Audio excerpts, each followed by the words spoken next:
करते हैं कार्यक्रम कोलिजन। तो हम लोग बात करने वाले हैं कोलिजन। कोलिजन, अच्छा देख होगा क्या। अब पूरे कोलिजन को ना, अभी तो हम लोग चलो पहली बार पढ़ रहे तो आराम आराम से पढ़ेंगे, कोई बात नहीं। बट जितने केस करने वाले हैं हम लोग आज, उन सबको एक इक्वेशन दूंगा और पूरा कोलिजन उसी से सॉल्व हो जाएगा। और केसेस बहुत सारे करेंगे, उन सबको सॉल्व करेगा बस एक केस, जो हम लोग लास्ट में बताएंगे। ठीक है। तो कोलिजन कब होगा बेटा, आपने देखा होगा, मान लो ये अपने पास ये वाला ब्लॉक है, या ये गाड़ी है, या ये ऑब्जेक्ट है बी, जो चल रहा है U2 से, ये आ रहा है U1 से। तो किसकी स्पीड ज्यादा होनी चाहिए, U1 ज्यादा होनी चाहिए या U2 ज्यादा होनी चाहिए? किसकी होनी चाहिए? जन होना है तो U1 की वेलोसिटी ज्यादा होनी चाहिए। अगर कोलिजन होना है तो U1 की ज्यादा होनी चाहिए, तभी टकराएगा। ठीक है। तो ये क्या है, अगर देखें हम लोग तो ये बात करेंगे तो ये रिलेटिव वेलोसिटी ऑफ अप्रोच है। रिलेटिव वेलोसिटी ऑफ अप्रोच है। तो रिलेटिव वेलोसिटी ऑफ अप्रोच अगर मैं बोल दूं, रिलेटिव वेलोसिटी ऑफ अप्रोच, इसको बाद में और हम लोग डिटेल में समझेंगे। तो रिलेटिव वेलोसिटी ऑफ अप्रोच अगर बताया जाए तो ये किसके बराबर है? U1 माइनस U2 के बराबर है, रिलेटिव वेलोसिटी ऑफ अप्रोच। अच्छा, ये कोलिजन हो गया, आया टकराया। टकराने के बाद, टकराने के बाद अगर दोनों को अलग अलग जाना है तो कौन ज्यादा होगा? V2 ज्यादा होना चाहिए या V1 ज्यादा होना चाहिए? देखो, अगर मान लो ये आ रहा था, है ना, मान लो ये दोनों आ रहा था, ये आया, ये आया, आ रहा था, तो अभी टकराना है अगर, तो पीछे वाले का वेलोसिटी ज्यादा होना चाहिए, तो आकर टकराएगा और टकरा गया। अब इसको सेपरेट होकर जाना है तो आगे वाले का वेलोसिटी ज्यादा होना चाहिए, तभी ये लोग जाएगा। अगर मान लो पीछे वाले का वेलोसिटी ज्यादा होता टकराने के बाद, तो दोनों साथ साथ ही जाता, तो सेपरेट नहीं हो पाता। तो कोलिजन के बाद अगर दोनों सेपरेट हो रहा है तो वेलोसिटी ऑफ सेपरेशन क्या होना चाहिए? वेलोसिटी ऑफ सेपरेशन या relative velocity of separation, separation क्या होना चाहिए? ज्यादा होना चाहिए V2 का। ठीक है। तो V2 माइनस V1 हो जाएगा। ठीक है, ये छोटा सा पहले हम लोग एक बात किए। ठीक है बेटा, आओ। तो कोलिजन अगर हम लोग देख रहे हैं, हम लोग कोलिजन देख रहे हैं, और कोलिजन जो होंगे अपने पास, वो वो जनरली डिफाइन किया जाएगा तीन टाइप में। ठीक है। तो सबसे पहला टाइप जो होगा वो इलास्टिक कोलिजन होगा, इलास्टिक कोलिजन। ठीक है। दूसरा होगा, या फिर परफेक्टली इलास्टिक भी इसी को बोल दिया जाता है, इसी का नाम दूसरा दिया जाएगा परफेक्टली इलास्टिक कोलिजन। ठीक है। तो या तो इलास्टिक कोलिजन जब बोला जाएगा या परफेक्टली इलास्टिक कोलिजन बोला जाएगा। एक टर्म हम लोग पढ़ेंगे बेटा, जिसको ई बोला जाएगा, कोफिशिएंट ऑफ रेस्टिट्यूशन। क्या होगा इसका डेफिनेशन बताऊंगा। तो परफेक्टली इलास्टिक या सिर्फ इलास्टिक कोलिजन बोला जाए तो ये ई की वैल्यू 1 रहेगी। ठीक है।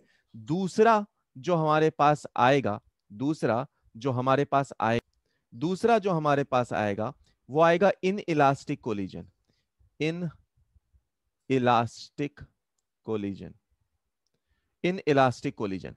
इसका मतलब यहां पर जो ई की वैल्यू है वो 0 और 1 के बीच में रहेंगी। ठीक है, इन इलास्टिक कोलिजन में। तीसरा अपने पास आएगा perfectly elastic collision, perfectly perfectly elastic collision. ठीक है। इसमें ई की वैल्यू 0 के बराबर रहेंगी, 0 के बराबर रहेंगे। तो हमारे पास कोलिजन तीन टाइप के होंगे, एक होगा कौन सा? एक होगा कौन सा? इलास्टिक कोलिजन या perfectly elastic collision. Perfectly in, sorry sorry sorry, last वाला परफेक्टली इन इलास्टिक है, एक सेकंड इन छूट रहा था। तो पहला होगा क्या? परफेक्टली इलास्टिक कोलिजन या इलास्टिक कोलिजन जिसमें ई की वैल्यू 1 होगी। दूसरा होगा इन इलास्टिक कोलिजन जिसमें ई की वैल्यू 0 से लेकर 1 तक होगी।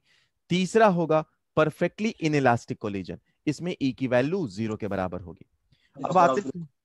अब आते हैं, देख बेटा, अब हम लोग बात करें परफेक्टली इलास्टिक कोलिजन की बात कर रहे हैं। ये कैसा कोलिजन होता है बेटा, आपने बिलियर्ड बॉल देखा होगा, स्नूकर देखा होगा, पूल खेलते हैं ना, तो एक यहाँ पर पूल रहता है, ये एक ऑब्जेक्ट स्फेरिकल ऑब्जेक्ट रहता है, फिर डंडा से हम लोग उसे मारते हैं, फिर वो जाता है सामने वाले को मारता है, सामने वाला जाकर वो कैरम का बड़ा भाई है बस, और कुछ नहीं, कैरम का बड़ा भाई है, वहां पे स्फेयर जैसा रहता है बस। तो वो जो कोलिजन होता है दो स्फेयर के बीच में, वहां जो कोलिजन होता है बिलियर्ड बॉल में, या स्नूकर भी बोला जाता है, वो है परफेक्टली इलास्टिक कोलिजन का एग्जाम्पल। तो परफेक्टली इलास्टिक कोलिजन क्या है, स्नूकर वगैरह होंगे। एयर मॉलिक्यूल्स, अब हवा में जितने एयर पार्टिकल्स हैं ये आ रहे टकरा रहे, इनका भी कोलिजन क्या है, परफेक्टली इलास्टिक कोलिजन ही बोला जाता है। ठीक है, तो अगर जनरली अगर नहीं कुछ मेंशन है तो हम लोग परफेक्टली इलास्टिक ही लेकर चलते हैं, यानी की वैल्यू 1 लेकर ही चलते हैं। ठीक है, तो इसके कौन कौन से एग्जाम्पल हो सकते हैं, इसके कौन कौन से एग्जाम्पल हो सकते हैं, इसके एग्जाम्पल हो सकते हैं गैस पार्टिकल का कोलिजन। तो इसके एग्जाम्पल कौन से हो सकते हैं, गैस पार्टिकल का collision, gas particle collision, gas particle collision हो सकते हैं इसके एग्जाम्पल। ठीक है, दूसरा इसका एग्जाम्पल कौन सा हो सकता है, पूल, ठीक है, या बिलियर्ड बॉल, बॉल कोलिजन। ठीक है, बिलियर्ड बॉल कोलिजन, इसमें इनइलास्टिक कोलिजन है। तो नॉर्मली जो भी कोलिजन हो रहे हैं, एक ऑब्जेक्ट आया टकराया, सपोज इसको फेंक के मारा मैंने, इसको टकराया, ये टकराने के बाद गया, ये सारे कोलिजन इनइलास्टिक कोलिजन के ही कैटेगरी में आते हैं। ठीक है, परफेक्टली इनइलास्टिक कोलिजन कहने का क्या मतलब होता है बेटा, परफेक्टली इनइलास्टिक कोलिजन, इसका कहने का यही मतलब होता है कि एक ऑब्जेक्ट आया, दूसरे से टकराया, और टकराने के बाद दोनों चपक गए हैं, दोनों चपक कर मूव करने लगे हैं। तो परफेक्टली इनइलास्टिक कोलिजन का मतलब हमेशा समझना कि दोनों ऑब्जेक्ट आएगा, या एक ऑब्जेक्ट रुका हुआ, एक आया टकराया चपक गया, फिर दोनों चलने लगे। जैसा बारिश के दिनों में मान लो आप फुटबॉल खेल रहे हैं और सामने में मस्त से मिट्टी का ढेर पड़ा है जो कि गीला हुआ है, तो फुटबॉल आया, मिट्टी से चपका, और चपकने के बाद दोनों मस्त से साथ मूव करने लगे, तो that is perfectly elastic collision. ठीक है, तो परफेक्टली इलास्टिक कोलिजन में और कौन सा हो सकता है, कि मान लो मैंने एक यहां से बुलेट को फायर कर दिया, यहां पर एक बैग रखा था, बैग में बुलेट टकराया, है ना, और टकराने के बाद दोनों साथ साथ मूव करने लगे, तो that is also a perfectly elastic collision. Sir rubber आएगा क्या? नेक्स्ट बेटा, अगर इसी को हम लोग थोड़ा और भी चलते हैं, तो तीनों के एग्जाम्पल भी हम लोगों ने समझे, तीनों में कौन कौन सा चीज कंजर्व हो सकता है। तो सबसे पहली बात, conservation of energy, conservation of momentum is valid for all the collision. तो अगर कोई भी कोलिजन अपने पास लिखा हो तो हम लोग क्या लिखेंगे, सबसे पहला equation, conservation of, conservation of momentum, momentum. ठीक है, तो conservation of momentum, conservation of momentum तीनों केस के लिए वैलिड है। यहां पर भी आप लिख सकते हैं कंजर्वेशन ऑफ मोमेंटम, और यहां पर भी लिख सकते हैं कंजर्वेशन ऑफ मोमेंटम, मोमेंटम। तीसरा, एक दूसरा इक्वेशन जो हम लोग लिखेंगे वो भी इन तीनों के लिए वैलिड है। तो दो इक्वेशन सबके लिए वैलिड है, एक तीसरा इक्वेशन सिर्फ स्पेशली इलास्टिक कोलिजन के लिए या परफेक्टली इलास्टिक के लिए रहेगा। तो दूसरा इक्वेशन जो सब के लिए वैलिड है यहां पर, वो है velocity of separation, velocity of separation is equal to e times of velocity of approach. कैसे आएगा दिखाऊंगा आपको, बट जनरल पहले बता दे रहा हूं कि तीनों में हम लोग क्या क्या पढ़ने वाले हैं, डेरिवेशन सब तो हम लोग करेंगे ही, तीनों के लिए वैलिड है। तो ये भी इसके लिए भी वैलिड है और ये इसके लिए भी वैलिड है ना। Velocity of separation is equal to e, small e times of velocity of approach. E क्या था, कोफिशिएंट ऑफ रेस्टिट्यूशन, जो हम लोग थोड़ी देर पहले बस लिखे थे, अभी उसका डेफिनेशन भी नहीं लिखे। तीसरा इक्वेशन जो कि सिर्फ वैलिड है किसके लिए, परफेक्टली इलास्टिक कोलिजन के लिए, यह है conservation of energy, conservation of energy, conservation of energy. तो कंजर्वेशन ऑफ एनर्जी जो है वो सिर्फ वैलिड है अपने पास, या कंजर्वेशन ऑफ काइनेटिक एनर्जी भी आप जनरली बोल सकते हैं इस केस में, किसके लिए वैलिड है, वो सिर्फ परफेक्टली इलास्टिक के लिए, और इन दोनों के लिए नॉट वैलिड है। तो इन दोनों के लिए नॉट वैलिड है कंजर्वेशन ऑफ एनर्जी। ठीक है, ये बेसिक है कि तीनों कोलिजन में क्या क्या अंतर है, फिर हम लोग इन तीनों को अलग अलग से पढ़ना स्टार्ट करेंगे। तो सबसे पहले आप यहां तक कॉपी कर लीजिए। हम लोग बात करने वाले हैं कोलिजन इन वन डायमेंशन। तो हम लोग क्या बात करने वाले हैं अभी, 1D कोलिजन, और बहुत बड़ा पार्ट है ये, बहुत बड़ा। 2D कोलिजन बस यूं निकल जाता है क्योंकि बहुत छोटा सा काम है वहां पर। लेकिन वन डी कोलिजन में बहुत लंबा टाइम जाने वाला है, तो आज का मैक्सिमम पार्ट हम लोग वन डी में ही बात करते चले जाएंगे, या फिर सिर्फ वन डी ही बात करेंगे आज, इतना हो सकता है। ठीक है, तो वन डी में सबसे पहले, वन डी मतलब क्या, कोलिजन वन डायमेंशन में हो रहा है, मतलब ये आया, दोनों आया, टकराया और सीधा सीधा चला गया, दो डायमेंशन में नहीं गया है। मतलब इसका और आप समझ सकते हैं, इसको और समझ सकते हैं आप, कि यहाँ पर एक गाड़ी है, यहाँ पे एक दूसरा कार है या बाइक है, ये आया, इसको टकराया, टकराने के बाद जा रहा दोनों। तो ये सारा काम बात करने वाले हम लोग किस में, वनडी में बात करने वाले। तो अभी का कोलिजन जो है हम लोग देखने वाले हैं वो वनडी कोलिजन। अच्छा, मतलब एक डायमेंशन में, एक डायरेक्शन में कोलिजन की बात करने वाले हम लोग। ठीक है, अब और थोड़ा सा बात करते हैं, तो वनडी कोलिजन में ही हम लोग देखते हैं, अगर परफेक्टली इनइलास्टिक हो, तो परफेक्टली इनइलास्टिक हो, तो जैसे ही परफेक्टली इनइलास्टिक कोलिजन हम लोग देखें, तो इसका मतलब क्या होना चाहिए, कि ऑब्जेक्ट आएगा, टकराएगा, चपक जाएगा, फिर दोनों साथ साथ जाएंगे। ये हमेशा दिमाग में रखना कि परफेक्टली इनइलास्टिक का मतलब तो सर यही होता है। ठीक है, तो चलो हम लोग थोड़ा इसको और सिंप्लीफाई करते हैं। मान लिया अपने पास ये ऑब्जेक्ट है जिसका मास है m1, ये जा रहा है किसी वेलोसिटी v1 से। यहां पर कोई दूसरा ऑब्जेक्ट था m2, जो कि जा रहा है किसी वेलोसिटी v2 से। दोनों टकराएं, और टकराने के बाद क्या हो जाएगा, दोनों चपक जाएंगे, तो ये बन गया m1 m2, m1 m2। और चपक जाने के बाद इनकी कोई कॉमन वेलोसिटी है। ठीक है, ऐसा भी हो सकता है, मान लो एक आयरन का गोला हो, एक चुंबक हो, है ना, मैग्नेट हो, तो आ रहा था, दोनों दोनों आया था, चपका, अब चपक गया, चपक के बाद दोनों साथ साथ फिर मूव करने लगे, तो ये भी हो सकता है। तो अपने को वेलोसिटी निकालना है, तो सबसे पहला क्या याद कर सकते थे, याद करो बेटा, हम लोग एक इक्वेशन जो हमेशा लगा सकते हैं, सबसे पहला इक्वेशन, और इनफैक्ट फर्स्ट दो इक्वेशन तो आप कभी भी यूज कर लो। तो पहला इक्वेशन था कंजर्वेशन ऑफ मोमेंटम, तो सबसे पहली बात हम लोग क्या करेंगे, conservation of momentum, conservation of momentum, conservation of momentum.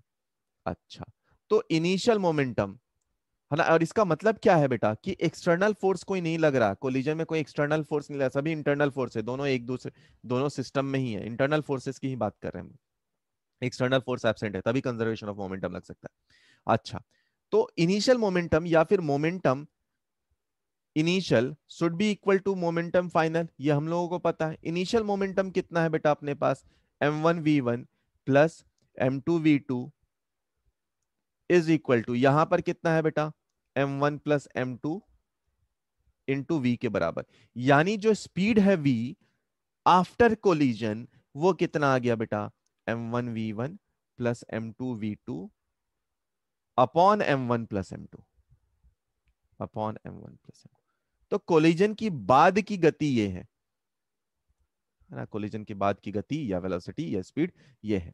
अब कई बार यहां पर बोलता है ना बेटा, लॉस इन काइनेटिक एनर्जी बताइए, है ना, लॉस इन काइनेटिक एनर्जी बताइए। तो लॉस इन काइनेटिक एनर्जी कैसे निकलेगा बेटा, काइनेटिक एनर्जी इनिशियल कितना है, काइनेटिक एनर्जी इनिशियल कितना है, वो है half m v1 square plus half m2 v2 square, ये है इनिशियल का। काइनेटिक एनर्जी फाइनल कितना है बेटा, वह है अपने पास half m1 plus m2 into v square, है ना, और v की जगह पे क्या लिख देंगे, इंटू वी स्क्वायर। ठीक है, और v की जगह पे अगर लिखना हो, चलो मैं लिख देता हूं, m1 प्लस m2, v की जगह पे या v स्क्वायर की जगह पे लिखना है अपने को m1v1 प्लस m2v2 का whole square divided by m1 plus m2 का होल स्क्वायर। अब इसको आप सिंप्लीफाई करें, सिंप्लीफाई करें तो लॉस इन काइनेटिक एनर्जी आ जाएगा, जिसका मतलब क्या है, कि इनिशियल माइनस के final, loss in kinetic energy की बात करें तो आप माइनस कर सकते हैं इसके बाद, है ना, कोई एक्सप्रेशन रटने की जरूरत नहीं है, आप इसके बाद निकाल सकते हैं। अब हम लोग बात करने वाले हैं, हम लोग बात करने वाले हैं वन डी कोलिजन में इलास्टिक या परफेक्टली इलास्टिक कोलिजन, इलास्टिक और परफेक्टली इलास्टिक कोलिजन। ठीक है, जिसमें ई की वैल्यू 1 के बराबर होती है। अच्छा, चलो समझते हैं हम लोग क्या है। मान लो बिल्कुल जनरल केस ले रहे हैं और आराम आराम से हम लोग करने वाले हैं, तो ध्यान से एकदम समझना। यहां पर m1 एक ऑब्जेक्ट है जिसकी वेलोसिटी कुछ u1 दे दी गई है, दूसरा m2 कोई ऑब्जेक्ट है, u2 कुछ दे दी गई है, दोनों आया, टकराया। ठीक है, यहां पे है m1 जिसकी वेलोसिटी है v1, और टकराने के बाद ये बना m2 जिसकी वेलोसिटी है कुछ v2।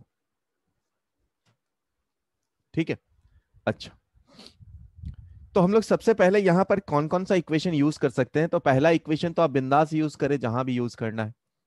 ठीक है, तो पहला इक्वेशन क्या बोलता है? Conservation of momentum. तो पहला बात हम लोग कर लेते हैं, conservation of momentum. Momentum, conservation of momentum. अच्छा, अब कंजर्वेशन ऑफ मोमेंटम अपने को लगाना है बेटा, तो इनिशियल मोमेंटम किसके बराबर हो जाना चाहिए? फाइनल मोमेंटम के बराबर हो जाना चाहिए। इनिशियल मोमेंटम अपने पास कितना है बेटा? m1 times u1 plus m2 times of u2, that should be equal to m1 times of v1 plus m2 times of v2। तो ये हो गया अपने पास पहला इक्वेशन। ठीक है, ये हो गया अपने पास पहला इक्वेशन। दूसरा एक और इक्वेशन आप चाहें तो velocity of separation is equal to e times of velocity of approach ले सकते हैं, उससे सिंप्लीफाई कर सकते हैं। नहीं तो काइनेटिक एनर्जी भी ले सकते हैं। आप उन दोनों में से कोई भी एक लीजिए, इसके लिए बन जाएगा।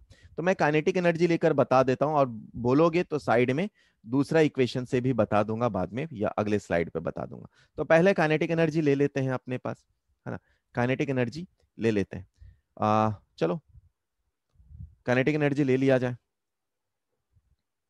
या उससे थोड़ा सिंप्लीफाई करते हैं। अभी पहले एक ही लेते हैं, मान लो हम लोग वही इक्वेशन ले रहे हैं, नहीं तो थोड़ा लंबा हो जाता।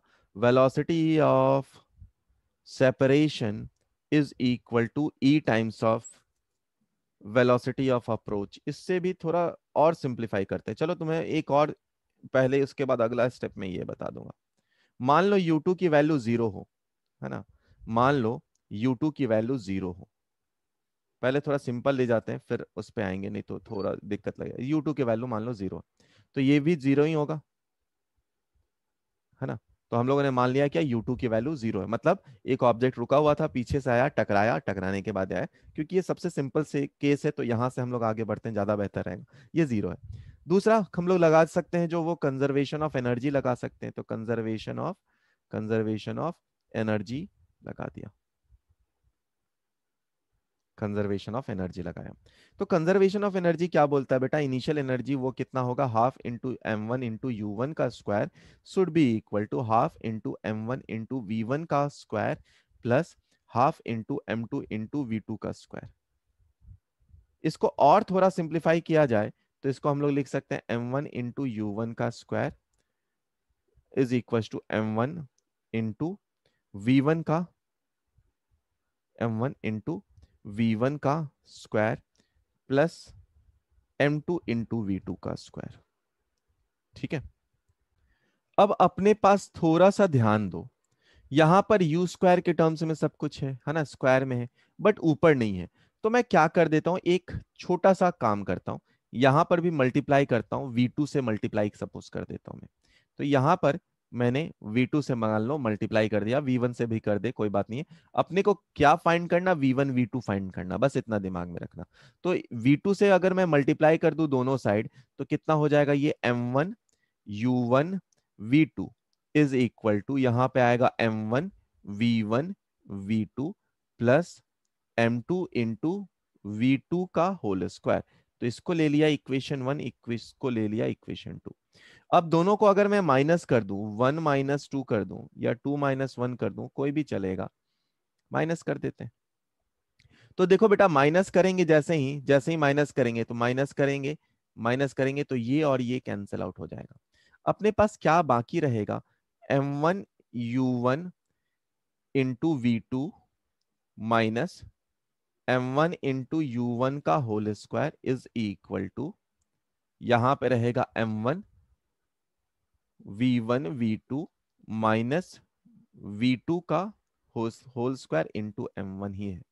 तो m1 पूरी तरह से कॉमन लेकर आप कैंसल आउट कर सकते हैं, और थोड़ा सा सिंप्लीफाई करें तो u1 को अगर मैं कॉमन ले लूं तो यहाँ पे बचेगा v2 minus v1, v2 minus u1 in fact. और यहाँ पे बच रहा है अपने पास, यहाँ पर बच रहा है अपने पास, m1 को पहले कैंसिल आउट कर देते हैं फिर आगे बढ़ते हैं। चलो इधर लिख रहा हूं, तो m1 को कैंसिल आउट कर दिया तो बचा अपने पास u1 v2 माइनस u1 का होल स्क्वायर, यहां पर आया v1 v2 माइनस v2 का होल स्क्वायर। ठीक है, v2 का होल स्क्वायर। अच्छा, अब स्क्वायर वाले टर्म को एक साइड करते हैं और देखते हैं क्या चेंज आ सकता है। तो इसको हम लोग एक साइड लेके स्क्वायर वाले को एक साइड ले जाएं, तो इसको इधर ले जाऊं तो ये आ जाएगा u1 माइनस v1, और यहां पर आया v2, इसको इस साइड ले गए और ये इधर गया तो कितना आ जाएगा, ये आ जाएगा अपने पास u1 का होल स्क्वायर, माइनस उधर जाकर प्लस आ जाएगा, माइनस v2 का होल स्क्वायर। अब देख बेटा, यहां पर भी अगर इसको चाहें तो हम लोग क्या लिख सकते हैं, इसको वापस से मैं लिख रहा हूं, ये है अपने पास v2, यहां पर आया है u1 माइनस v1। यहां पर अगर ये ए स्क्वायर माइनस बी स्क्वायर है तो ए स्क्वायर माइनस बी स्क्वायर को क्या आप लिख सकते हैं, ए प्लस बी, ए माइनस बी लिख सकते हैं। तो ये आएगा u1 माइनस v2, है ना, और यहां पर आया u1 माइनस v2, और यहां पर आया अपने पास u1 प्लस v2। ठीक है, देखो बेटा एक गलत हो रहा है ना, वो गलत को पहले देख लेते हैं। यहां से जब आप मल्टीप्लाई किए थे तो v2 वाला टर्म कट गया था, v1 स्क्वायर आया था, तो माइनस v1 स्क्वायर आना चाहिए था, हम लोगों ने v2 स्क्वायर लिखा है तो वो गलत आगे रिजल्ट देगा। तो इसको v2 को हटा दें, यहां पर भी v2 हटा दें, यहां भी v2 है, यहां भी v2 है, तो जहां जहां 2 है उसको हटाना है क्योंकि वहां पर एक्चुअली में 1 था, एक्चुअली में 1 था, यहाँ पे देखो 1 था वो। तो v1 स्क्वायर, यहाँ भी है v1, यहाँ पर भी है v1। अच्छा, तो ये v1 अब कैंसल आउट, ये और ये कैंसल आउट हो जाएगा, यानी v2 की वैल्यू अपने पास कितनी आ गई, y u1 प्लस v1 के बराबर आ गई। अब देखो ये जो टर्म निकाला है ना बेटा, इसी को हम लोग जो सेकेंड इक्वेशन लिखे थे रिलेटिव वेलोसिटी वाला, उससे ये डायरेक्टली लिख सकते हैं, है ना। कैसे, तो मैं आपको यहां पर बता रहा हूं, जरा ध्यान से देखना कि हम लोग इसको और छोटा कैसे कर सकते हैं। मतलब इक्वेशन 1 के बाद डायरेक्टली ये लिख सकते हैं, कैसे, तो हम लोग लिख सकते थे क्या बेटा, relative velocity of separation, velocity of separation is equal to e times of velocity of approach, velocity of approach. और ई की वैल्यू परफेक्टली इलास्टिक कोलिजन में कितनी होती है, 1 होती है। देखो कितना चीजों को सिंप्लीफाई कर देगा ये। वेलोसिटी ऑफ सेपरेशन, सेपरेशन कौन होना चाहिए, v2 ज्यादा होना चाहिए ना बेटा, तो हम लोग लिख सकते हैं क्या, v2 माइनस v1 लिख सकते हैं, इज इक्वल टू ई की वैल्यू 1 है। और वेलोसिटी ऑफ अप्रोच तो देखो बेटा u1 माइनस u2 होता, u2 की वैल्यू तो 0 है, तो आप डायरेक्टली क्या लिख सकते हैं, u1 माइनस 0 लिख सकते हैं, यानी यहां से v2 की वैल्यू कितनी आ गई बेटा, u1 प्लस v1 आया। तो देखो ये जो हम लोगों ने सेकंड इक्वेशन बोला था ना, वो इतना सिंप्लीफाई कर देता है। मतलब देख रहे हो आप कि यहां से जितना आपने कार्यक्रम लिखा है उस सब को 3 लाइन में बस हम लोग या 2 लाइन में लिख सकते हैं। ठीक है, तो यहां तक पहले कॉपी कर लीजिए, दोनों पार्ट कर लीजिएगा, ये और वाला है, कभी कभी हम लोग भूल जाते हैं स्कूल वगैरह के एग्जाम में प्रूफ करना, या फिर कैलकुलेशन एरर आ सकता है, तो ये सबसे आसान तरीका मुझे लगता है कि इससे आप तो तुरंत निकाल सकते हैं। ठीक है, तो दोनों को कॉपी कर लीजिए, फिर इसके आगे हम लोग और प्रोसीड करते हैं। बेटा हम्म। अपना माइक ऑफ कर लो, किनका माइक ऑन है। हाँ।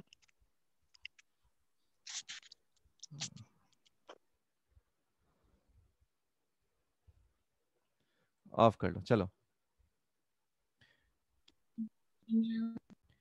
देख बेटा, अब अपने पास v2 का एक्सप्रेशन आ चुका है, v2 इज इक्वल टू कितना आया है, u1 प्लस v1 आया है, v2 इज इक्वल टू। ठीक है, और अपने पास इसी इक्वेशन में पहला इक्वेशन याद करो जो मोमेंटम का इक्वेशन था, तो अपने पास पहला इक्वेशन क्या था, m1 u1 is equal to m1 v1 plus m2 v2 था ना। और अभी अभी हम लोगों ने निकाला बेटा v2 इज इक्वल टू किसके बराबर था, u1 प्लस v1 के बराबर था। देखिए यहाँ पे लिखा है v2 is equal to u1 plus v1 के बराबर था। ठीक है, तो v2 की वैल्यू यहाँ पर पुट कर दो और सिंप्लीफाई करके आंसर निकालने का ट्राई करो। तो चलो आप लोग ट्राई करो इसको, m1 v1, यहाँ पर m2, V2 की जगह पे क्या लिखना है, U1 प्लस V1 लिखना है, U1 प्लस V1 निकालना है। तो सिंप्लीफाई करिए और V1 का एक्सप्रेशन ट्राई करिए फाइंड करने का, ट्राई करिए। इसको और सिंप्लीफाई करो जरा, तो V1 को एक साइड रख लो, V1 को एक साइड रखो तो कितना आएगा बेटा, इसमें V1 को एक साइड रखो जरा, तो V1 को हम लोग एक साइड करते हैं, कितना आ रहा है वो चेक करो। सर तो इधर आ जाओ, तो देखो अब हम लोग वापस से ट्राई कर रहे हैं क्या, V1 निकालने का, V1 निकालने का ट्राई करो। देखो V1 कहाँ है, यहाँ है, यहाँ है, ठीक है। तो इसको मैं वापस से लिख रहा हूँ और फिर सिंप्लीफाई करेंगे, तो M1U1 एक साइड है, उसके बाद यहाँ पर क्या है, M1V1 है, प्लस क्या है, M2U1 है, प्लस क्या है, M2V1 है। तो अब U1 को एक साइड कर दो और V1 को एक साइड कर दो, तो U1 कितना आ गया, M1U1 minus M2U1 is equal to, V1 को कॉमन ले लो, M1 प्लस M2, यानी कि V1 कितना आया बेटा यहां से, M1U1 minus M2U1 divided by M1 plus M2, यानी इसको और सिंप्लीफाई कर दिए तो V1 कितना आया बेटा, वो आया difference in the mass, M1 minus M2 difference in the mass into U1 divided by sum of the mass, divided by sum of the mass, तो ये आया अपने पास V1। ठीक है, अगर मैं V2 निकालूं तो देखो बेटा V2 क्या था, V2 क्या था, वो था U1 प्लस V1 था, और V1 की जगह पे अपने पास क्या है, M1 into U1 minus M2 into U1 divided by M1 plus M2। तो इसको सिंप्लीफाई करें, अगर हम लोग सिंप्लीफाई करें, ठीक है, तो एलसीएम लेना होगा, एलसीएम ले ले, तो चलो वो भी मैं बता देता हूं, तो M1U1 आ जाएगा ऊपर, प्लस M2U1 आ जाएगा, प्लस यहां पर कितना आ जाएगा, M1U1 आ जाएगा, माइनस M2U1 आ जाएगा, divided by sum of the mass रहेगा। तो ये कैंसल आउट हो जाएगा, यानी कि बेटा अगर V2 यहां से निकालें आप, तो कितना आ जाएगा, twice M1U1 upon sum of the mass आ जाएगा। ठीक है, तो सेकेंड ऑब्जेक्ट जो कोलाइड होकर जा रहा था, सेकेंड ऑब्जेक्ट जो जा रहा था उसका वेलोसिटी V2 और V1 पहले वाले का, समझ में आया। अब बताना अपने को बेटा, कुछ स्पेशल केसेस हम लोग लेते हैं, ठीक है, स्पेशल केस लिए, ये V1 V2 का एक्सप्रेशन अपने को याद रख लेना। तो V1 का एक्सप्रेशन क्या था, जब एक बॉल रुका हुआ था, कि difference in the mass M1 minus M2 into U1 divided by sum of the mass, divided by sum of the mass, ये आया था क्या, V1 आया था।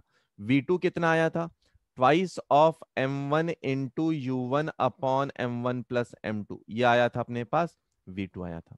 अब अगर स्पेशल केस 1 लिया जाए, स्पेशल केस 1 लिया जाए, कि मान लो M1 और M2 दोनों बराबर हो, जैसा बिलियर्ड बॉल के एग्जांपल में देखा होगा, टीवी में देखा होगा आपने, कि बिलियर्ड बॉल होता है, यहां पर एक बॉल रहता है M और दूसरा बॉल भी सेम मास का है M, एक की वेलोसिटी कुछ है V1, ठीक है, आया, टकराया, टकराने के बाद क्या होता है, एक रुक जाता है और दूसरा आगे भाग जाता है, तो ये रुक जाता है और दूसरा सेम वेलोसिटी से आगे भागता है। ठीक है, ये हम लोग फील करें तो, बट क्या ऐसा होगा क्या, पुट करके देखते हैं।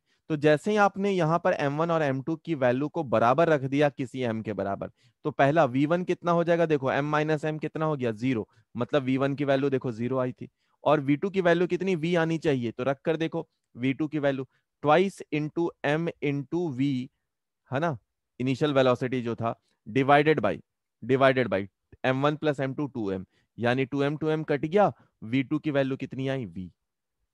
इसका मतलब क्या है, कि अगर अगर ऑब्जेक्ट का सेम मास होगा, अगर ऑब्जेक्ट का सेम मास होगा, तो वेलोसिटी क्या हो जाएगी, वेलोसिटी विल इंटरचेंज, इंटरचेंज, ठीक है, वेलोसिटी इंटरचेंज हो जाएगी। दूसरा केस लेते हैं, मान लो ऐसा कर दिया गया, सेकंड केस में मान लो ऐसा कर लिया गया कि जो M2 है वो बहुत हेवी है, M2 is capital M, M1 is small m, and capital M is very very very very very very high than small m. ये क्या केस है सर? मतलब वही है कि एक दीवार रख दो या एक हाथी रख दो और वहां पर एक बॉल मारो। सपोज सपोज हाथी के पास, हाथी पे चलो मत ही ट्राई करना, नहीं तो भगा भगा के मारेगा आपको। मान लो वॉल है, वॉल पे आपने, वॉल का मास बहुत ज्यादा, आपने एक बॉल को मारा, बॉल जाएगा टकराएगा, टकराने के बाद क्या होगा? क्या दीवार मूव करने लगेगा? क्या नहीं, इतनी वेलोसिटी नहीं है। बट क्या होगा? बॉल अपना डायरेक्शन चेंज कर लेगा। ठीक है, ठीक है, बॉल अपना डायरेक्शन चेंज कर लेगा। सभी इलास्टिक कोलिजन में ही चल रहे हैं। देखें होता है कि नहीं होता है। आ जाओ। तो V1 अगर हम लोग लिखें, अब क्या है? अपने पास दूसरा ऑब्जेक्ट बहुत बड़ा है, कैपिटल है। पहला ऑब्जेक्ट बहुत छोटू सा है, आया, टकराया। तो हम लोग V1 को लिखते हैं, कितना होगा? V1, V1 की वैल्यू क्या है बेटा? स्मॉल m की वैल्यू कितनी है? M1 की value minus capital M divided by small m plus capital M into U1 है। अब मैं कैपिटल M को कॉमन लेकर जरा कैंसिल करता हूं। तो यहां से कॉमन ले लिया कैपिटल M, तो यहां पर क्या आ जाएगा? Small n upon capital M minus one. यहां पे आ जाएगा कैपिटल M को कॉमन ले लो, small m by capital M minus plus one के बराबर इंटू U1। तो देखो बेटा, ये जो क्वांटिटी है small m divided by capital M, मतलब एक छोटा क्वांटिटी, सपोज एक का मास है 1 kg और दूसरे का मास है 1000 kg, तो लगभग ये वैल्यू जीरो के बराबर है, ये भी वैल्यू लगभग जीरो के बराबर है, ये कैंसिल आउट हो गया। ऊपर में माइनस वन है बाकी, तो V1 की वैल्यू कितनी हो गई बेटा? माइनस U के बराबर हो गई। मतलब ये जब आएगा, सपोज V से आ रहा था, टकरा रहा था, टकराने के बाद ये वापस उसी वेलोसिटी से चल जाएगा। ठीक है, और जो वॉल है वो वहीं का वहीं रुका रह जाएगा। अगर इसी में बेटा लॉस इन काइनेटिक एनर्जी पूछ दिया जाए, है ना, इसी का लॉस इन काइनेटिक एनर्जी पूछ दिया जाए, तो loss in kinetic energy, loss in kinetic energy कैसे निकालते हैं? पहले के इनिशियल निकाल लीजिए, वो किसके बराबर होगा? वो हाफ m1 u1 का square plus half m2 u2 का स्क्वायर, है ना, जो एकदम स्टार्टिंग में केस लिए थे। अब U2 तो U1 तो हम लोग U2 तो जीरो ही लिए थे, तो ये तो पार्ट जीरो ही हो गया, U2 जीरो लिए थे स्टार्टिंग में ही हम लोग। फिर आया था हाफ के फाइनल, वो कितना होगा? हाफ m1 v1 का square plus half m2 v2 का स्क्वायर। v1 v2 का एक्सप्रेशन हम लोगों ने अभी अभी डिराइव किया था, तो उसको हम लोग पुट करेंगे, वैल्यू को सिंप्लीफाई करेंगे, तो loss in kinetic energy delta के ही आ जाएगा, है ना। जब न्यूमेरिकल देगा तो हम लोग फिर उस हिसाब से कर सकते हैं। अब इन जनरल हम लोग बात करते हैं किसका? इलास्टिक कोलिजन का ही, बट V1 V2 दोनों ले लेते हैं। फिर एक तीसरा केस भी करेंगे इन इलास्टिक, जिसको जो सबसे इंपॉर्टेंट केस रहेगा। ठीक है, तो मान लो अभी हम लोग कर रहे हैं इलास्टिक कोलिजन ही, या परफेक्टली इलास्टिक कोलिजन ही, परफेक्टली इलास्टिक कोलिजन कोलिजन ही, जिसमें E की वैल्यू 1 के बराबर लेकर हम लोग चले थे। ठीक है, E की वैल्यू 1 के बराबर लेकर चले थे। अच्छा, उससे पहले चलो E को डिफाइन ही कर देते हैं। तो E क्या कहलाता है बेटा? E कहलाता है कोफिशिएंट ऑफ रेस्टिट्यूशन। इसका नाम क्या है? Coefficient of restitution, restitution. और इसको डिफाइन कैसे किया जाता है बेटा? डिफाइन कैसे किया जाता है? E इज इक्वल टू होता है velocity of separation, of separation divided by velocity of approach के बराबर। ठीक है, तो E डिफाइंड किया जाता है, it is the ratio of velocity of separation by velocity of approach के बराबर होता है ये। हम लोग इसी से इसको डिफाइन करते हैं। आ जाइए, अब अपन हम लोग अभी वाले पार्ट पे आगे आते हैं। मान लो यहां पर अपने पास ये m1 है, यहां पर m2 है, जिसकी स्टार्टिंग वेलोसिटी u2 थी, ये u1 था और ये m1 था। दोनों टकराया, टकराने के बाद क्या हो गया? m1 को मिल गया v1 वेलोसिटी, m2 को मिल गया v2 वेलोसिटी। ठीक है, तो हम लोगों को अभी क्या करना है? वेलोसिटी ऑफ सेपरेशन वगैरह अपन सब लिखना स्टार्ट करते हैं। तो सबसे पहला इक्वेशन जो हम लोग लिखते थे, कौन सा लिखते थे बेटा? सबसे पहला इक्वेशन वो हम लोग लिखते थे क्या? कि conservation of momentum, conservation of momentum, conservation of momentum. तो कंजर्वेशन ऑफ मोमेंटम हम लोग लिखें तो क्या क्या लिखते थे बेटा? इनिशियल मोमेंटम कितना हो गया? m1u1 plus m2u2 is equal to m1v1 plus m2v2। ठीक है। दूसरा इक्वेशन एनर्जी से बेहतर मुझे ये लगता है कोफिशिएंट ऑफ रेस्टिट्यूशन वाला इक्वेशन, क्योंकि ये आसान कर देता है चीजों को। तो इसको हम लोग क्या लिख सकते हैं? ई की वैल्यू तो 1 है, बट वेलोसिटी ऑफ सेपरेशन हम लोग लिख सकते हैं velocity of separation is equal to 1 into velocity of approach. Velocity of approach, velocity of approach, velocity of separation कितना होगा बेटा? v2 माइनस v1 के बराबर होगा। और वेलोसिटी ऑफ अप्रोच कितने के बराबर होगा? वो बराबर होगा u1 माइनस u2 के बराबर होगा। यानी कि बेटा v2 इज इक्वल टू क्या आया? v1 plus u1 minus u2 के बराबर आया। ये अपने पास किसका इक्वेशन आया? ये इक्वेशन आया अपने पास v2। अब क्या करें आप? अब क्या करें?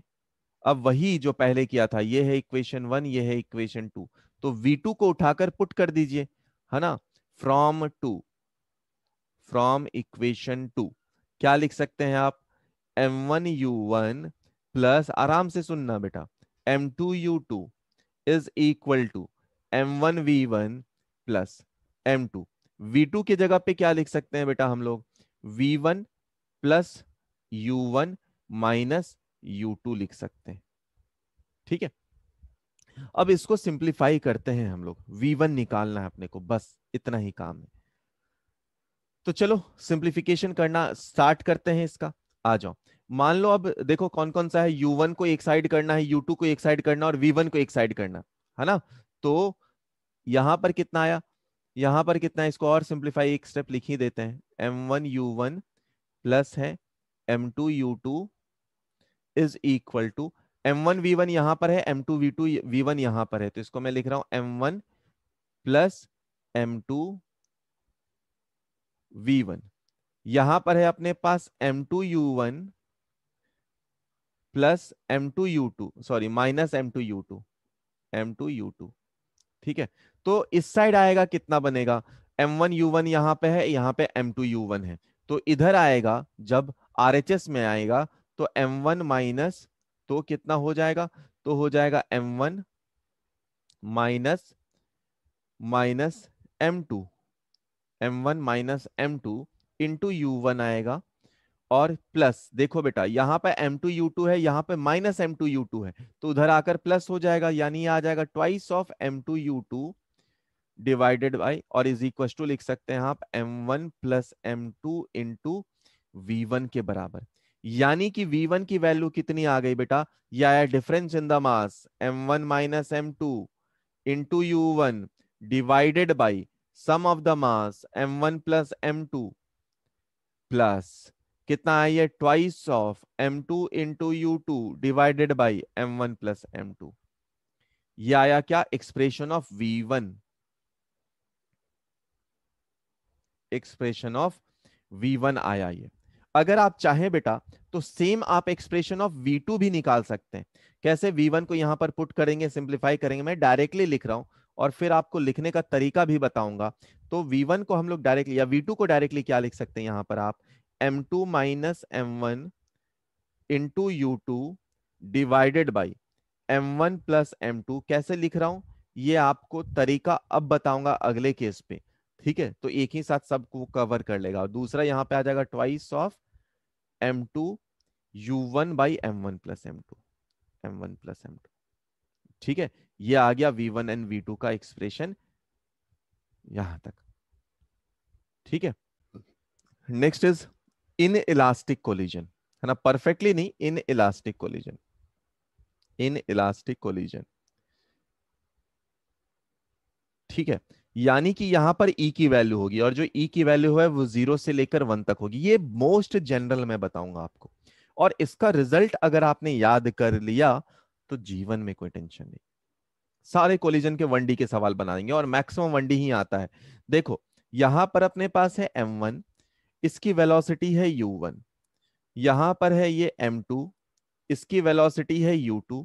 ये जाकर टकरा गया और टकराने के बाद, बट इस बार इन इलास्टिक कोलिजन है, मतलब एनर्जी का लॉसेस होगा, है ना। तो यहां पर m1 है जिसकी वेलोसिटी कुछ v1 है, और m2 है जिसकी भी वेलोसिटी कुछ v2 है।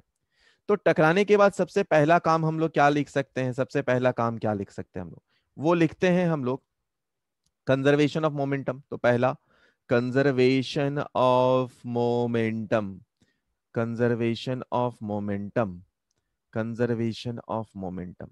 तो कंजर्वेशन ऑफ मोमेंटम कितना हो जाएगा बेटा, इनिशियल मोमेंटम देख लो, m1u1 है प्लस m2u2 है, इज इक्वल टू कितने के बराबर है, वो m1v1 के बराबर है प्लस m2v2 के बराबर है। अब अब ये तो अपना पहला पार्ट हो गया। दूसरा इक्वेशन हम लोग क्या लिखते हैं बेटा, velocity of separation, velocity of separation is equal to e times of velocity of approach, velocity of approach. अब यहां पर कितना आ गया, वेलोसिटी ऑफ सेपरेशन क्या है बेटा, v2 minus v one is equal to e times of velocity of approach है u1 minus u2।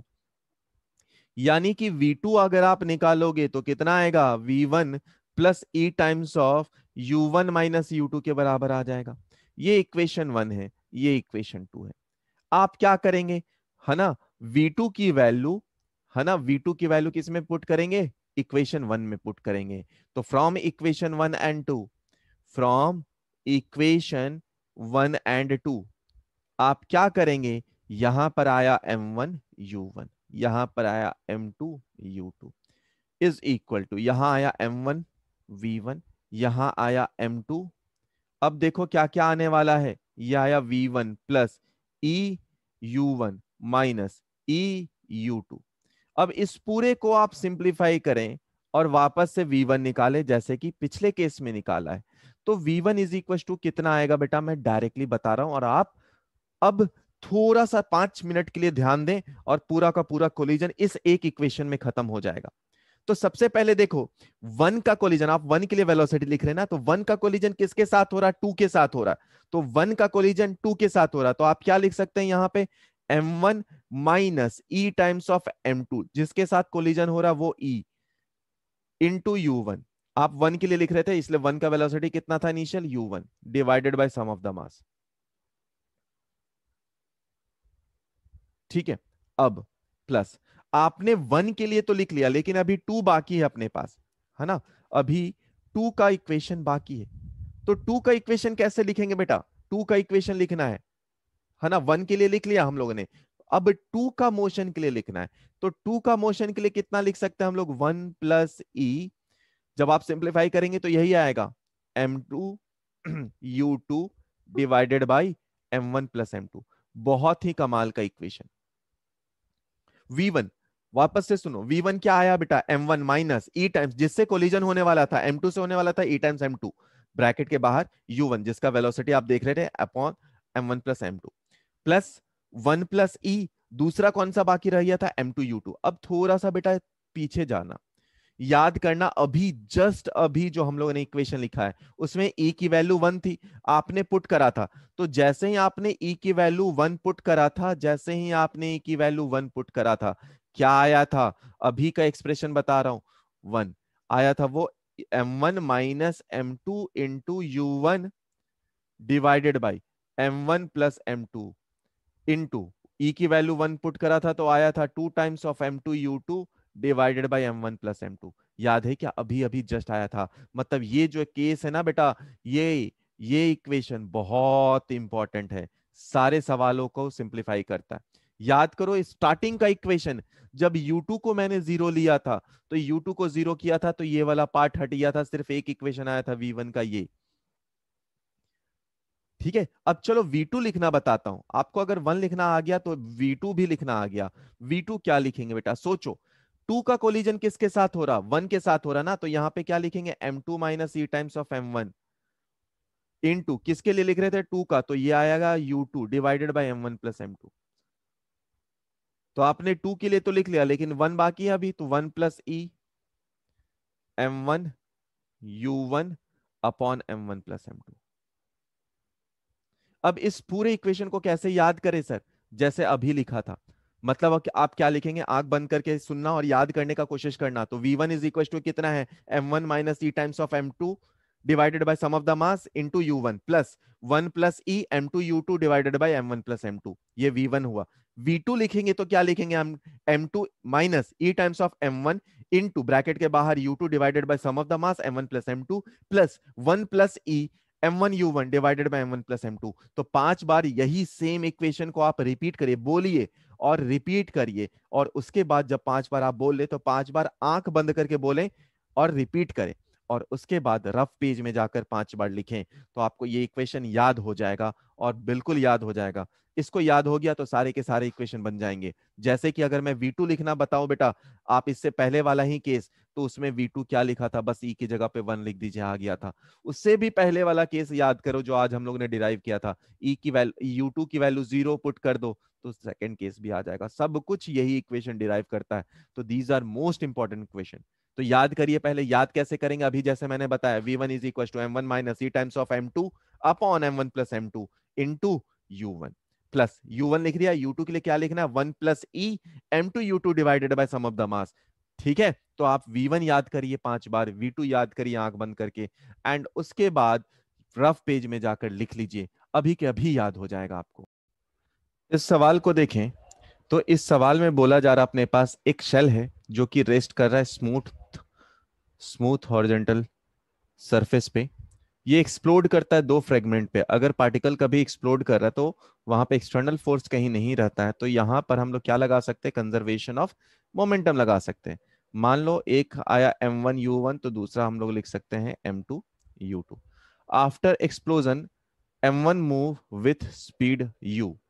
ठीक है, तो हम लोगों ने U1 ले लिया, बाद में देख लेंगे। तो U1 की जगह पे अपने को U रखने का। Then work done by internal forces कितना होगा। तो देखो बेटा, वर्क डन किसके बराबर होगा, चेंज इन काइनेटिक एनर्जी के बराबर हो। तो U2 को अगर आप यहां से निकाले बेटा, वर्क डन किसके बराबर होगा, चेंज इन काइनेटिक एनर्जी के बराबर होगा। तो U2 को निकाल लो, U2 कितना आ जाएगा अपने पास, M1 U1 बाई M2। ठीक है, ये U2 आ गया। काइनेटिक एनर्जी इनिशियल इसका कितना था, अगर काइनेटिक एनर्जी इनिशियल देखे तो रुका हुआ था, रेस्ट पे था, तो 0 है। फाइनल काइनेटिक एनर्जी कितना निकाल लेंगे आप, वो लिख सकते हैं half M1 U1 square plus half M2 U2 square. अब इन सब वैल्यूज को पुट करो, तो हम लोग कॉमन रखना स्टार्ट कर देते हैं। हाफ, मैं M1 को रहने ही देता हूं अभी, M1 into u square plus M2। U2 के जगह पे क्या लिख सकते हैं बेटा आप, M1 का स्क्वायर U का स्क्वायर, क्योंकि U1 की जगह U है, और ये है M2 का स्क्वायर। ठीक है, एक से एक मर गया।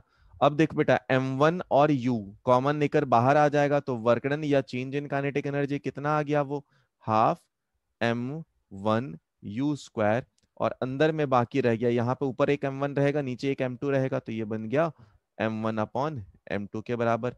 तो इसका आंसर कौन सा आ गया, ऑप्शन नंबर थर्ड। इस सवाल को पढ़ो बेटा, और क्या बोल रहा है वो समझो। इस सवाल को समझो पढ़ के। क्या बोल रहा है, एक स्मॉल बॉल है जिसका मास m है, v वेलोसिटी से, ये आ रहा है विथ स्पीड v, है ना, undergoes elastic head on collision with stationary identical bob. अब देख बेटा, अगर आइडेंटिकल बॉब था और दोनों टकराते हैं, वो भी इलास्टिक टकराते हैं, तो हम लोग लिखे थे अगर M1 और M2 बराबर हो, आइडेंटिकल हो, तो टकराने के बाद वेलोसिटी इंटरचेंज हो जाता है। वेलोसिटी इंटरचेंज हो जाता है, इंटरचेंज हो जाता है, हम लोगों ने देखा था। ठीक है, तो वेलोसिटी इंटरचेंज हो जाएगा, मतलब ये वाला ब्लॉक रुक जाएगा और इसको कुछ वेलोसिटी मिल जाएगा v। तो अब बोल रहा है कितना मैक्सिमम हाइट तक ये पहुंच सकता है, ये बताइए यार। तो कंजर्वेशन ऑफ एनर्जी लगा दो ना बेटा। तो कंजर्वेशन ऑफ एनर्जी, नीचे में कितना एनर्जी हो गया, हाफ M V स्क्वायर, ऊपर में कितना एनर्जी हो गया, mgh। बस यहां से h कितना निकला बेटा, वो आया V स्क्वायर अपॉन 2g के बराबर, कहानी खत्म।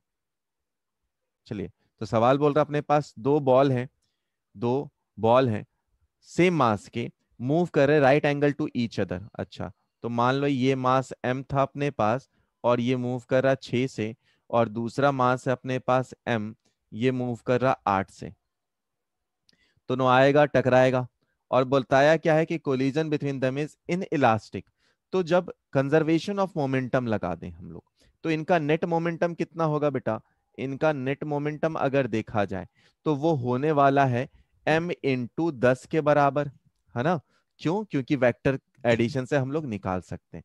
अब टकराने के बाद कंजर्वेशन ऑफ मोमेंटम लगना है, बट जो मासेस है वो क्या हो रहा है टकराने के बाद, दोनों कंबाइन हो जा रहा। तो मासेस कितना हो जाएगा 2m, और v डैश अपने को निकालना है। तो initial momentum is equal to final momentum लिख लीजिए। इनिशियल मोमेंटम कितना है m इंटू 10, और फाइनल मोमेंटम कितना है 2m इंटू वी डैश। तो वी डैश की वैल्यू कितनी आ गई 5 मीटर पर सेकेंड। यही हो गया इसका आंसर। ये सवाल ऑलरेडी मैंने आपको इक्वेशन के फॉर्म में बताया है बेटा, है ना। तो ये सवाल को बताया हुआ है, आप बस सवाल को पढ़ें और उसके बाद ट्राई करें करने का।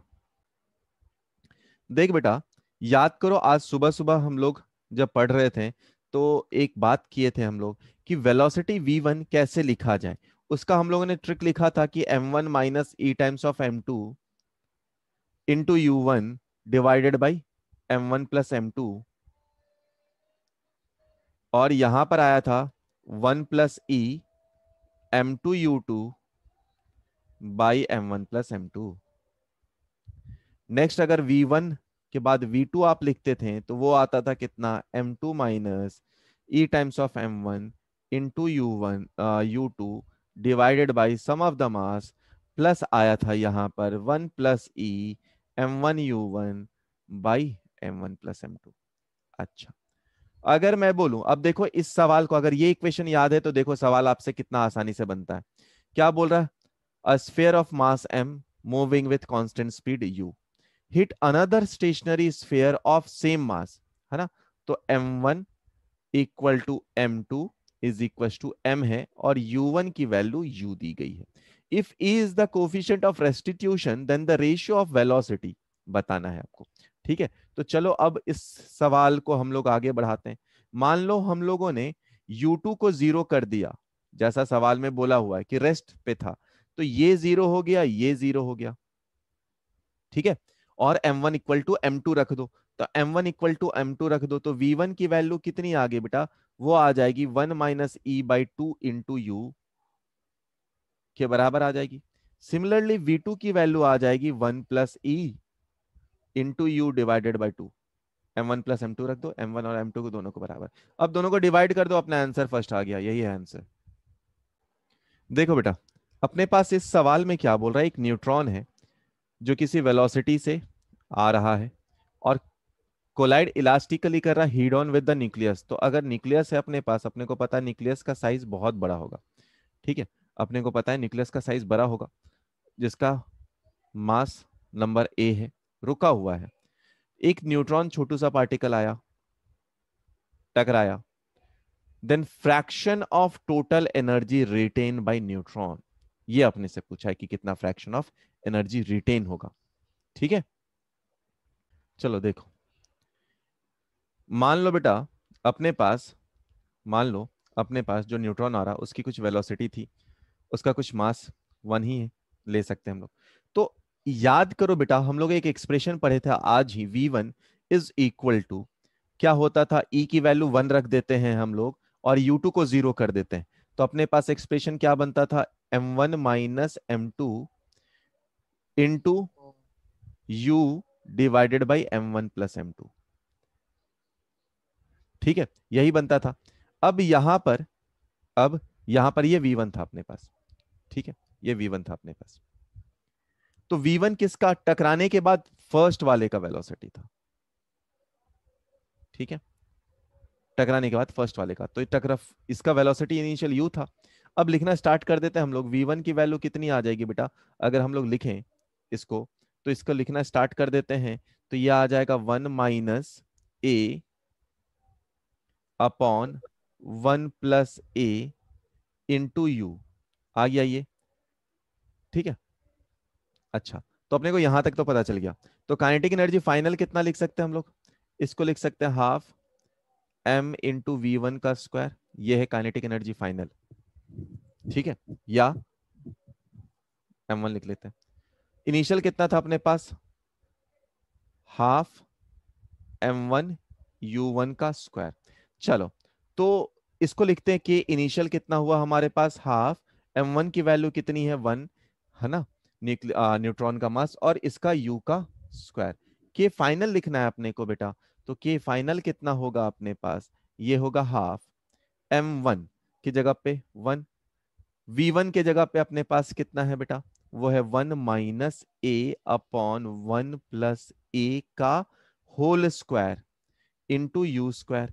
अब दोनों को आप डिवाइड कर दो, दोनों को आप डिवाइड कर दो, क्या बोल रहा है, fraction of, total fraction of energy retain अपने से पूछा है, टोटल फ्रैक्शन ऑफ एनर्जी। ठीक है, तो फ्रैक्शन ऑफ एनर्जी अपने को निकालना है, हम लोगों को फ्रैक्शन ऑफ एनर्जी निकालना है, तो डेल्टा के अपॉन के निकालना है। इसका मतलब क्या हो गया बेटा, इसका मतलब क्या हो गया, के फाइनल माइनस के इनिशियल अपॉन के निकालना है।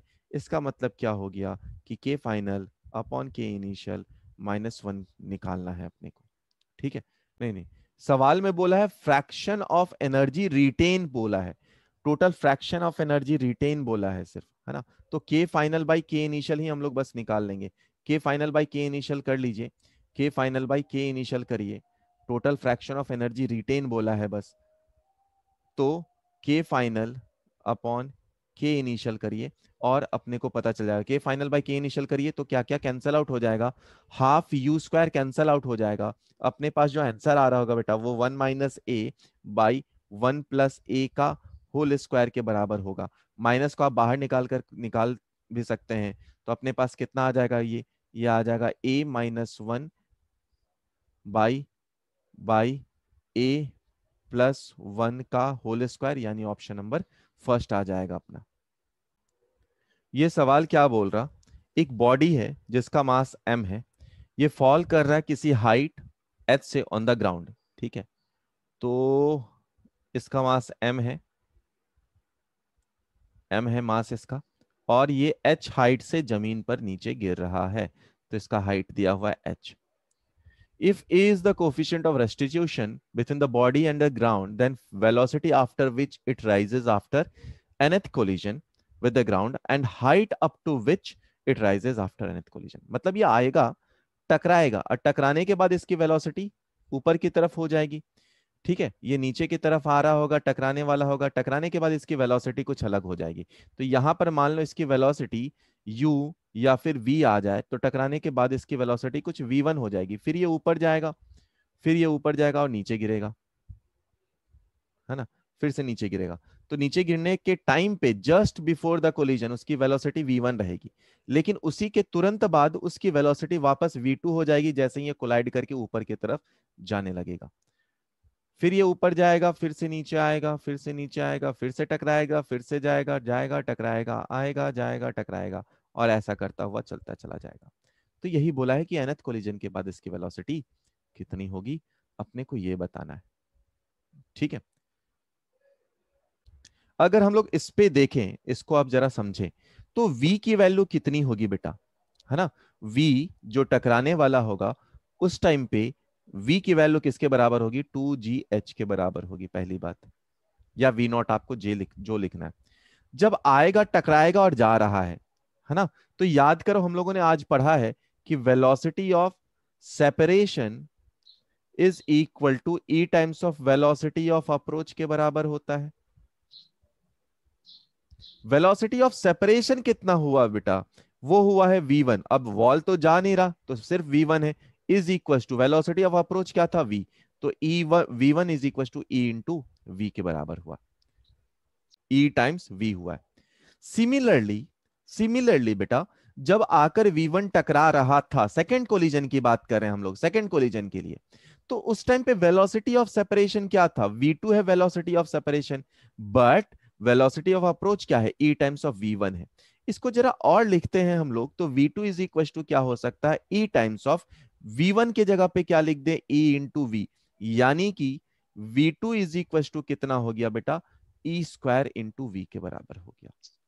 सिमिलरली जब आकर मान लो ये टकराने वाला था, यहां पर 2 है, और टकरा कर जब जाएगा तो ये v3 बन जाएगा, तो थर्ड केस के लिए भी अगर मैं लिख दूं तो v3 इज इक्वल टू कितना होगा बेटा, वो होगा e times of velocity of approach. उसके लिए वेलोसिटी ऑफ अप्रोच क्या था, v2 था, तो v2, और v2 क्या है, e स्क्वायर v है, तो लिख दो उसको, v3 is equal to e into e square into v, यानी कि V3 इज इक्वल टू कितना है, E का पावर 3 इंटू वी।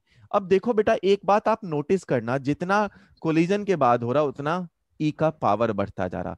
देयरफॉर हम लोग क्या लिख सकते हैं, nth कोलिजन के लिए कितना हो जाएगा, E का पावर n इंटू वी के बराबर हो जाएगा। V कौन सा, पहला वाला जो वेलोसिटी से टकरा रहा था। ठीक है, थोड़ा सा सिंप्लीफाई करके h के टर्म्स में निकालेंगे। देखो जरा सा ध्यान दो बेटा, तो अपने पास v square is equal to कितना है, 2gh के बराबर है ना। v square is equal to 2gh के बराबर है। अच्छा था इनिशियली में। अगर मैं v1 स्क्वायर लिखूं बेटा तो वो किसके बराबर होगा, देखो कितना डिस्टेंस हुआ, ये है h1 हाइट, ये है h2 हाइट, ये है h3 हाइट, ये है h4 height and so on. तो अगर मैं v1 लिखूं तो वो उस टाइम पे v1 इसकी वेलोसिटी है, तो उसके करस्पॉन्डिंग उसके लिए अगर लिख लूं मैं तो 2gh1 लिख सकता हूं डायरेक्टली। कहां से ये आया है सर, कंजर्वेशन ऑफ एनर्जी है, काइनेटिक एनर्जी है, काइनेटिक एनर्जी और पोटेंशियल एनर्जी का कंजर्वेशन, बस उतना कर रहे हैं हम लोग।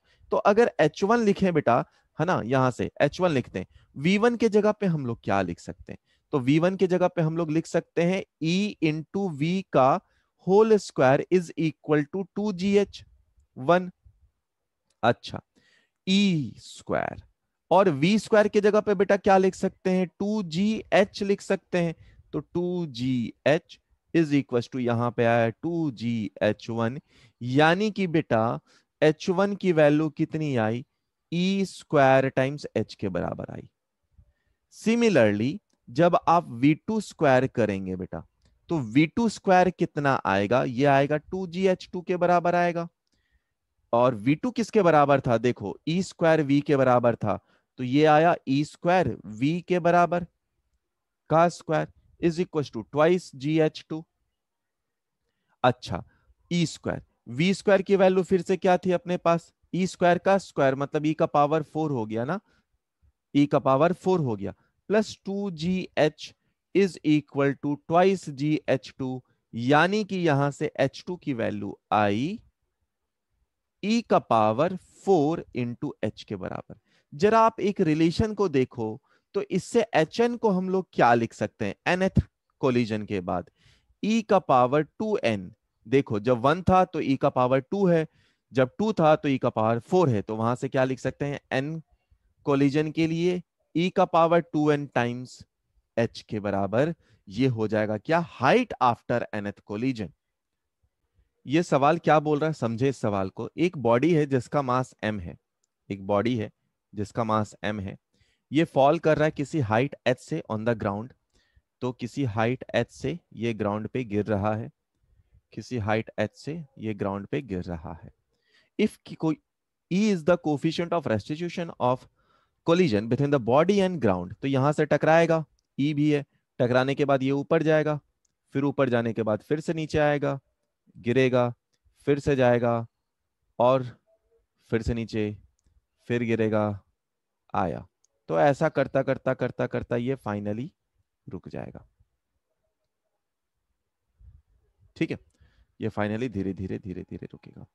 तो सवाल में क्या बोला गया, if E is the coefficient of restitution of collision between the body and ground, then distance travel by body before come to rest। जरा ध्यान से आप समझिएगा, बोला है डिस्टेंस ट्रेवल, डिस्प्लेसमेंट नहीं पूछा, डिस्टेंस पूछा है।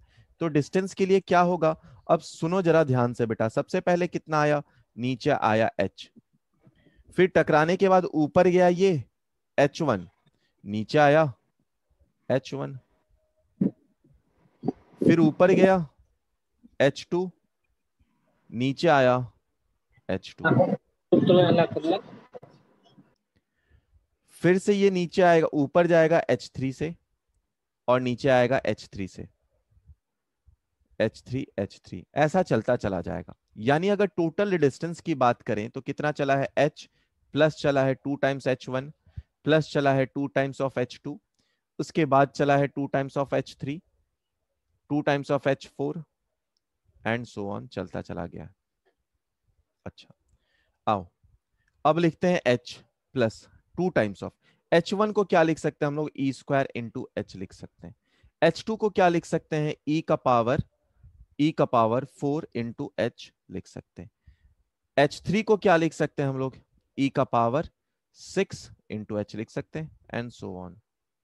अच्छा, अगर H पूरे तरह से कॉमन ले लिया जाए बेटा, है ना, H यहां से कॉमन ले लिया जाए, ये अपने को क्या दिख रहा, H कॉमन ले लिया गया, है ना, ई स्क्वायर भी सपोज मैंने कॉमन ले लिया, तो यहाँ पे क्या आएगा, 1 प्लस, यहाँ पे आ जाएगा 1 प्लस ई स्क्वायर प्लस ई का पावर 4 प्लस ई का power 6 dot dot dot dot चलता चला जाएगा। यानी कि बेटा ये टर्म कैसा दिख रहा अपने को, जीपी जैसा दिख रहा।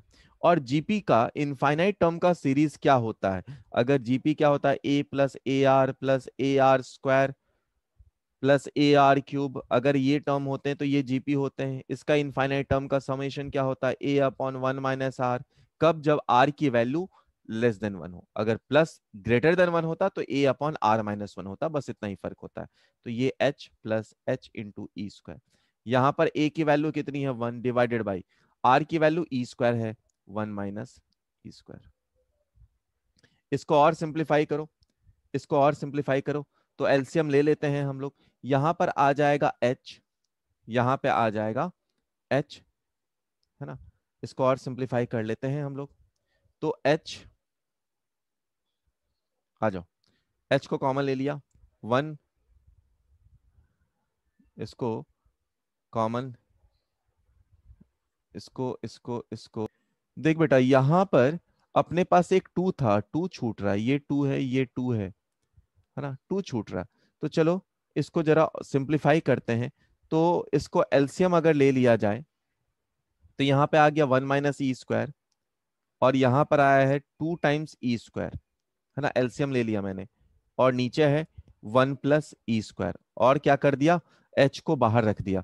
तो ये 1 - ई स्क्वायर है ना, 1 - ई स्क्वायर, होल स्क्वायर नहीं है ये, हाँ, 1 - ई स्क्वायर।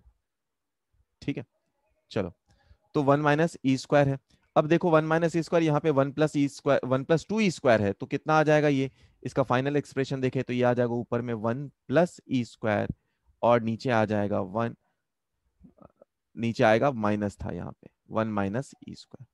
ठीक है, तो हम लोग ने क्या करा, पूरे समेशन, पूरे सवाल को एक बार और समझे। जो डिस्टेंस था वो था h + 2h1 + 2h2 + 2h3 के बराबर। तो हम लोगों ने क्या करा, h को तो साइड रहने दिया, 2 टाइम्स ई स्क्वायर एच को कॉमन निकाल लिया, तो ये आया 1 + ई स्क्वायर प्लस ई का पावर 4 प्लस ई का पावर 6, चलता चला गया। ये क्या है, जीपी का टर्म है। जीपी का टर्म क्या होता है, ए अपॉन 1 - आर के बराबर। ए की वैल्यू 1 है, आर की वैल्यू ई स्क्वायर है, तो 1 डिवाइडेड बाई 1 - ई स्क्वायर। अब इसको h को कॉमन ले लिया और एलसीएम लिया, तो यहाँ पर जब आप एलसीएम लेंगे तो ये आ जाएगा 1 - ई स्क्वायर, यहाँ पे +2 ई स्क्वायर हो गया, उसको सिंप्लीफाई कर लिया, अपना पहला ऑप्शन आ गया। देखो बेटा, इस सवाल में बोला है एक ऑब्जेक्ट है जिसका मास 80 केजी का है, एक ऑब्जेक्ट है जिसका मास 80 केजी का है, मूव कर रहा है किसी ऐसे वेलोसिटी 20 मीटर पर सेकंड से, 20 मीटर पर सेकंड। ये hit by hit and collide with another object of mass 20 kg moving with velocity इतना।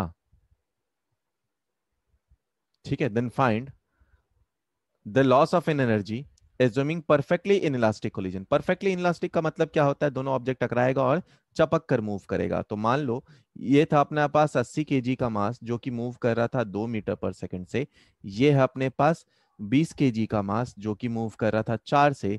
टकराने के बाद क्या हो जाएगा, ये 100 केजी बन जाएगा, और ये 100 केजी बनने के बाद किसी स्पीड v से चल रहा है। तो अब इसका हम लोग अगर एनर्जी निकाले, या पहले कंजर्वेशन ऑफ मोमेंटम से v निकाल सकते हैं, तो कितना लिख सकते हैं आप, 80 into 2 plus 20 into 4 is equal to 100 into v. ठीक है, तो यहां से v निकल जाएगा अपने पास। ठीक, यहां से v निकाल लेंगे आप, तो चाहो तो निकाल सकते हैं। यहाँ पे 160 प्लस ये हो गया अपने पास 80, यानी कि 240, 240 बाई 100 यानी आएगा 2.4 मीटर पर सेकंड आ जाएगा। अब आपसे क्या पूछा है, लॉस इन एनर्जी बताइए। तो काइनेटिक एनर्जी इनिशियल पहले लिख लें, कितना लिख सकते हैं आप, हाफ m1 u1 का whole square plus half m2 into u2 का होल स्क्वायर, ये इनिशियल है। फाइनल काइनेटिक एनर्जी कितना हो जाएगा, वो हो जाएगा half m1 plus m2 into v का होल स्क्वायर। अब सारे वैल्यूज अपने को पता है, v भी पता है, M1 प्लस M2 भी पता है, सारे वैल्यूज पता है, तो लॉस इन एनर्जी कितना होगा, डेल्टा के निकाल लीजिए, वो होगा के एफ माइनस के आई के बराबर। ये हो जाएगा अपना आंसर। ट्राई करिए, आंसर आ जाएगा 32 जूल।